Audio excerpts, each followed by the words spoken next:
whether they're middle management or frontline leaders who think about continuous improvement as a program of the day or a program of the month, right? You often I, hear, if I stick it out long enough, it's going to go away, right? yeah, And if you're trying to shift the culture will often chew that up, right? yeah, They'll say, hey, the culture is yeah, if we hold on here long enough, it'll yeah. go away. So And I sometimes they used win. to How do I you used to feel do a about quiz at the start of some of my green belt classes where I'd be showing up as the executive sponsor.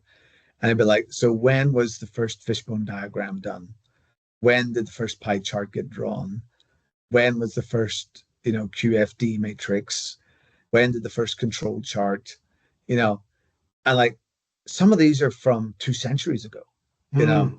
and like, so tell me why you think this is a thing of the day. This is stuff that endures, right? And to your culture and your company, it might seem to be the thing of the day that comes and goes. But when you pull back and look at the bigger picture of what's actually these tools have been used throughout industry over time, you know, um, these are proven. Like these are so proven. You'd have to be blind to adopting them, right? But it's a very narrow mindset, and that would say, well, this is just a flash in the pan thing. It's also just tells you got a resistor there, right? And that Hmm. there, but that's okay. You got to prove to them that there's value, and get them to come along with you. But opening people's eyes to just how much these things have not just been used but endured over time.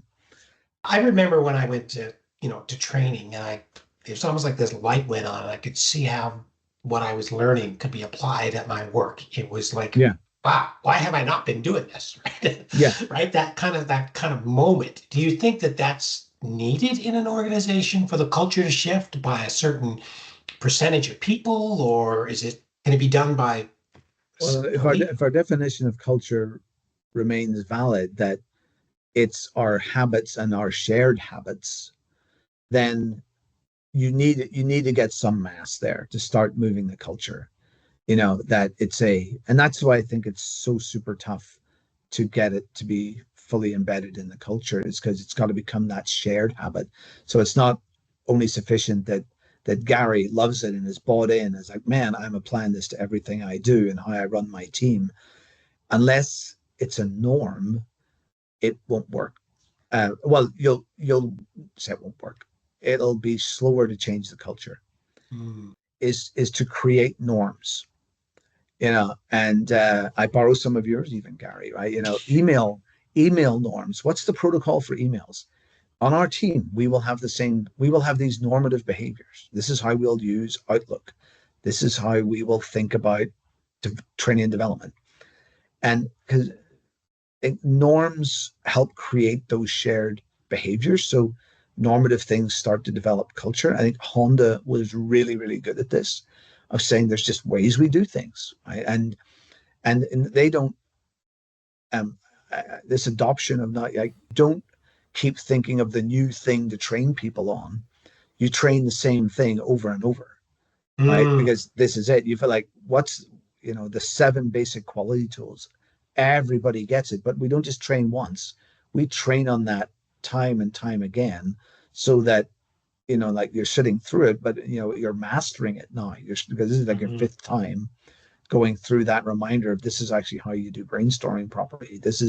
And it's practiced and expected as part of that's how the muscle we use. So when we come to an issue like this, you go in, this is what you do.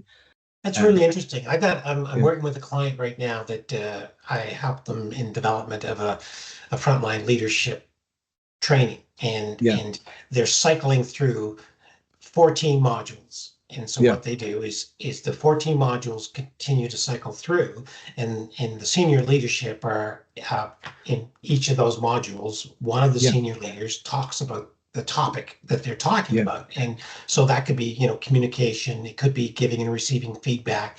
It could Yeah. be what's a good huddle board look like, and Yeah. how do you Yeah. talk about Yeah. performance. It could be, so Yeah. there's a whole lot of things, and lean principles are embedded throughout that. But to your point, it's not a single program. It doesn't have a start and a finish. It Yes. continues. Yes. So Yeah. so if you join mid after 3 or 4 months since the program has already Yeah. started, Yeah. you're gonna circle back to what others Yeah. received, and everybody will always have an Yeah. opportunity to grow. Absolutely. That's powerful. I actually think that's really powerful. And don't make it too complicated, and don't keep adding to it or give up on it. Like, keep it consistent. Don't make it too complicated, and avoid the temptation to keep adding a lot of new stuff to it. Kind of. Mm, And how you used a great example of huddle boards. If, like, to me, they're like feels to me, and different forms of them for different work types, office, shop floor, etc. But it's like a building block, right? It's kind of like you have to master that. What is that, and how does it work? Um, but there is enough turnover in staff that if you don't keep coming around and training on it, people will start to wonder what that white thing is standing over there. you know, exactly, exactly.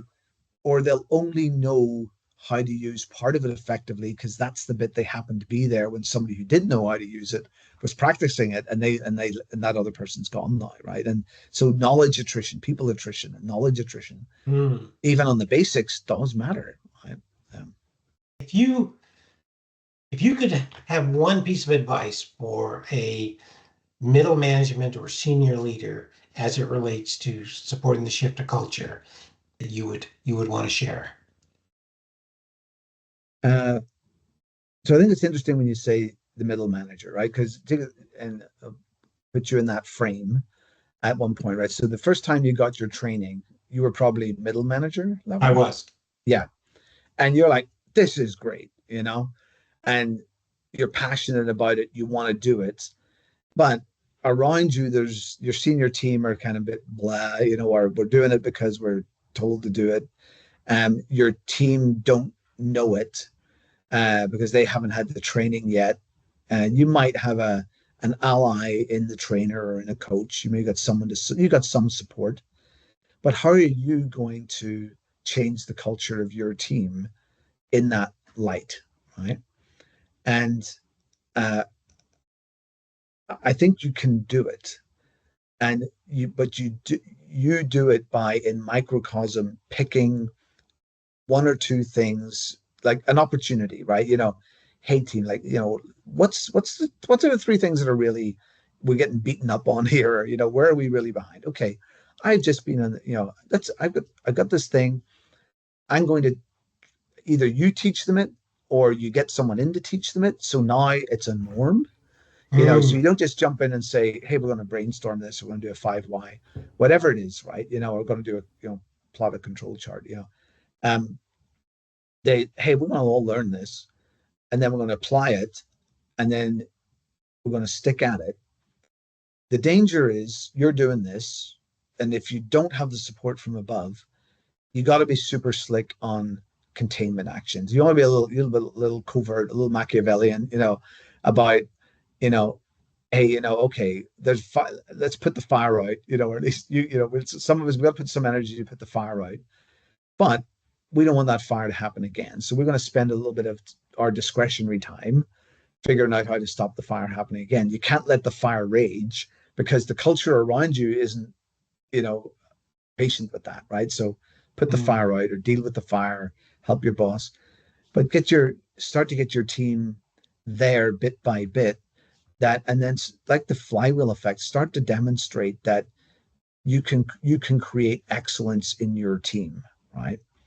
mm. And uh, there's so many resources available now that are free. There's stuff, just quite interesting things. You can seed into your team meeting or whatever, and very hard to do it entirely by yourself. I wouldn't put it on anybody, but probably in your organization there are like-minded people. Maybe someone in the training course with you, as a minimum, the company sponsored coach or whoever, and just tap into that resource.